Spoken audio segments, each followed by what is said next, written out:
Welcome to 4 Minutes Closer to God. My name is Doug.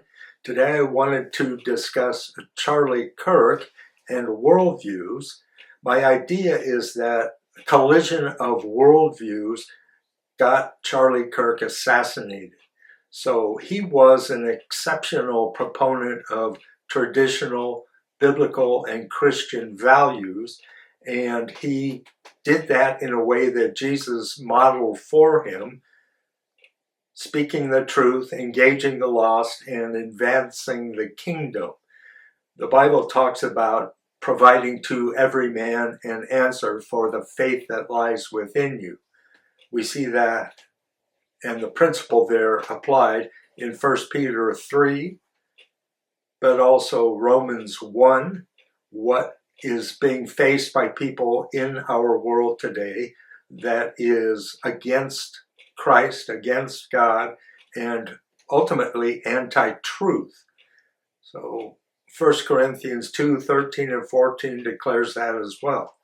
So the worldviews come from our long history of advancement in understanding, knowledge, and technology. So we have from prehistory, and in the Bible, pre-flood, which we know little about, but we also advance into Stone Age, Iron Age, Bronze Age, and then into the classical Roman and Greek era. From there, we move to medieval and Renaissance, Enlightenment era, Romantic era, Victorian era, modern and postmodern eras. Each of these brings a worldview with it that helps us understand what's going on in the world culturally and physically with the environment we're in.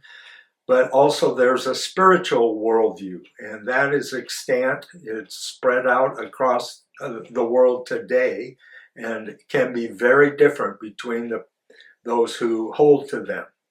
So Paul is like Charlie in that when Paul was in Athens, he confronted the philosophers. So it's called Mars Hill, Acts 17, starting at 16.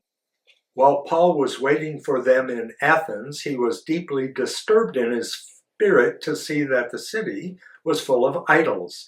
So he reasoned in the synagogue with the Jews and God-fearing Gentiles, and in the marketplace with those he met each day.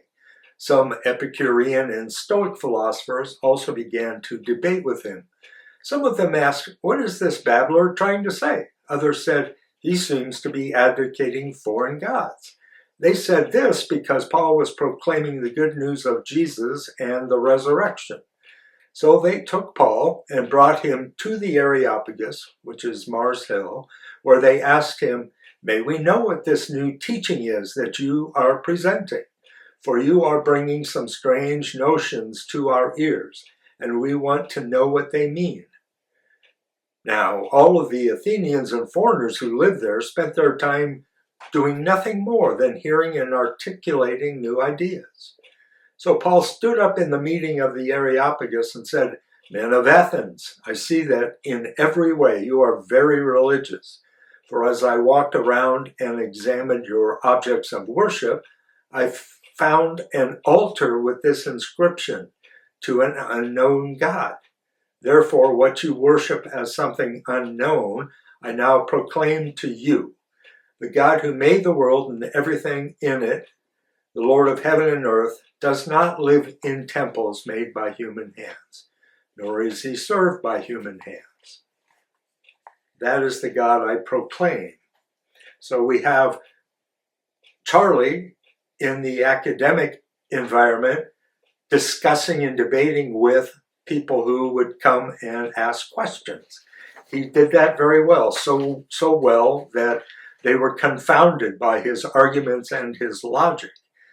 And that led to a worldview collision because he held to traditional values, but the modern and postmodern philosophies that have come out of industrial age and into technology of today Modernism is pushing back against traditional ways of thinking and living. It challenges authority, organized religion, war, nationalism, and other old systems of power, where postmodernism goes further by questioning whether anything has a single fixed meaning.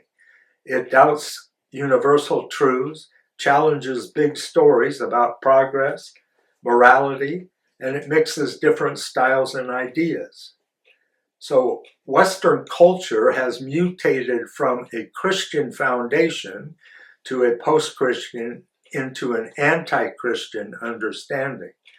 Our nation was founded on moral truths that came from the Bible and Christian thinking, but the founders were, in large part, deists and founded also on Enlightenment principles, which were very skeptical of Orthodox Christianity. So our nation was a Christian nation, but it was mainly the moral truths. Our worldview will affect how we live our lives, our ethics, and how we put these ideas into real world action. And one action that came from that is somebody confounded by the logic and reason that Charlie presented shot him. And then were people celebrating his death. It's shameful. The Charlie Kirk effect now will be rippling out in history. He will be remembered as a witness for Christ. And witness in Greek is martyr.